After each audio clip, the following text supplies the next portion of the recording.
The Quran informs us that Muhammad's only miracle was the Quranic revelations themselves. On what basis do the hadiths invent an abundance of other so-called miracles when the Quran itself speaks of none of them? You are of course correct, since the most surprising revelation in the Quran is the fact that it does not contain a single report of any miracle achieved by Muhammad.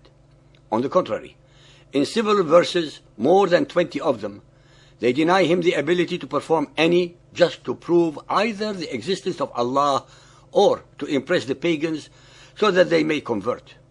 All these verses assert only three things: that he was human, that he was a warner, and later as the messenger of Allah. Not even once does the Quran imply that Muhammad was a miracle worker. In fact, the Arabic word for miracles, mu'jizat or a'jubat, are not mentioned at all in the Quran. Al-An'am 6.48. We send the apostles only to give good news, mubashirina, and to warn munzirina. Many verses of the Quran preclude the need for miracles, yet the ahadith are full of them. A serious and unacceptable contradiction, since if Muhammad did perform miracles, they would have been obviously recorded in the Quran. 6.50.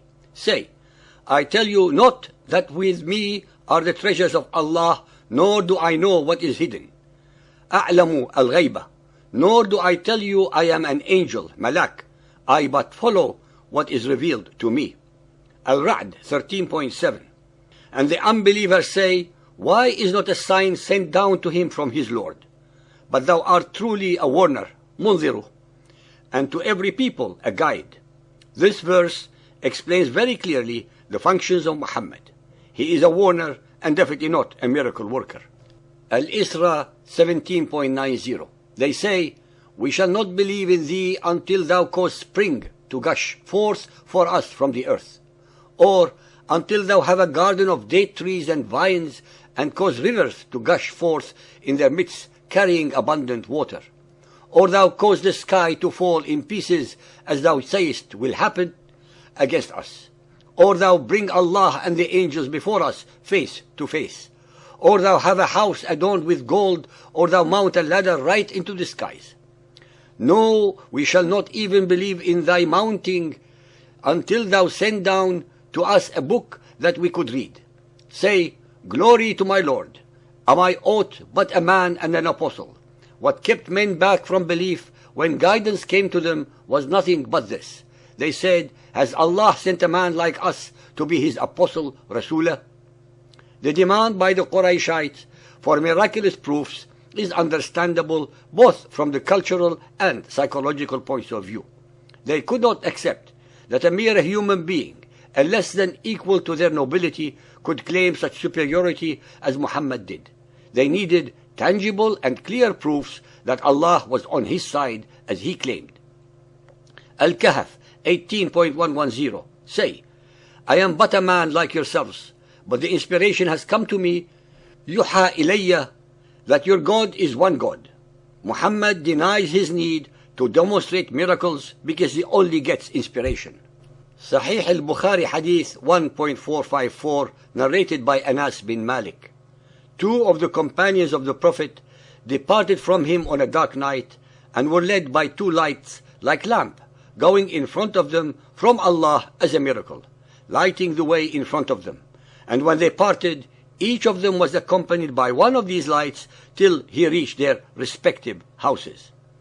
Sahih al-Bukhari 5.208, narrated by Anas bin Malik. The people of Mecca asked Allah, Apostle, to show them a miracle. So he showed them the moon split in two halves, between which they saw the Hiram mountains. Sahih al-Bukhari Hadith 6.387, narrated by Ibn Mas'ud.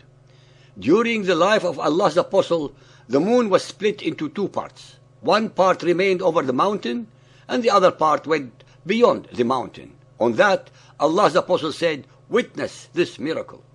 Sahih al-Bukhari 6.388, narrated by Abdullah. The moon was cleft asunder while we were in the company of the Prophet, and it became two parts. The Prophet said, witness this miracle. The story of the alleged miracle of the splitting of the moon, a cosmic event of catastrophic significance, was only observed in Arabia and only by Muhammad and his entourage in Mecca. None of the great civilizations of the time were able to observe this event, nor were they aware of it to report it. Presumably, the moon was eventually put together. These contradictory stories of alleged miracles were invented by his followers over a period of 300 years after his death to make him appear superhuman and semi-divine, despite the fact that both the Quran and other ahadith firmly deny that Muhammad was able to perform any miracles. Sahih al-Bukhari 8.115 narrated by Anas bin Malik. A man came to the Prophet on a Friday while the Prophet was delivering a sermon at Medina and said, "There is a lack of rain, so please invoke your Lord to bless us with the rain." The Prophet looked at the sky where no cloud could be detected.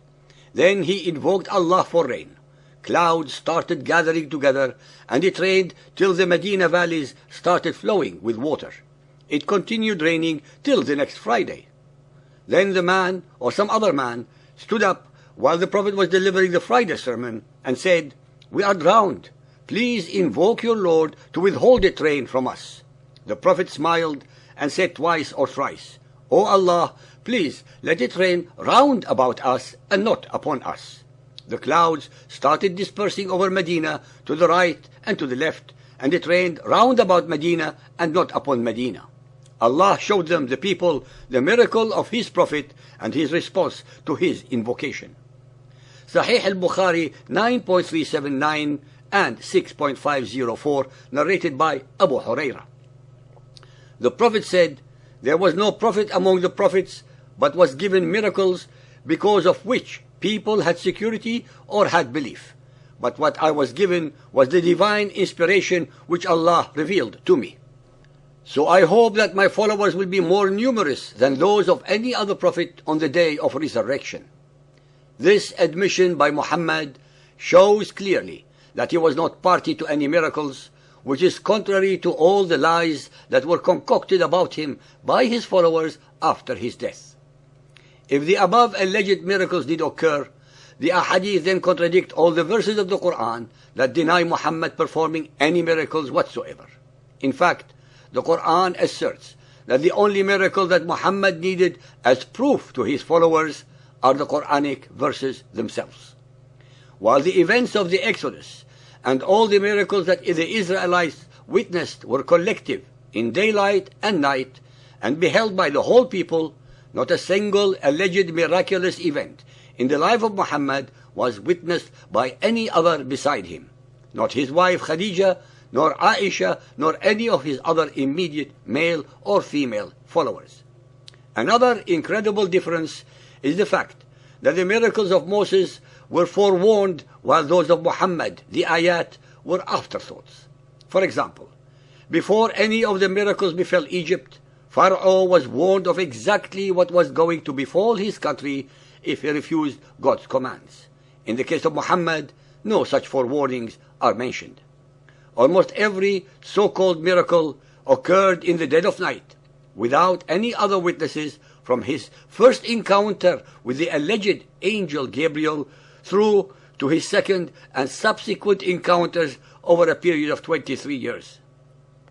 Nor were there any witnesses to his alleged physical night flight to Jerusalem, in spite of the fact that his wives denied that he left their side on this occasion. The same Muhammad that the Quran asserts were given no signs, miracles, except the words of the Quran itself, was transformed by his followers into a man performing astounding miracles in their ahadith, not one of which is based on reality or fact, and all of which are contradicted by the Quran. Believers and unbelievers, the more we investigate the Quran and hadiths, the more we uncover outright lies, deceptions, contortions of history and science, as well as mendacities that boggle the mind in their depraved indifference to logic or common sense.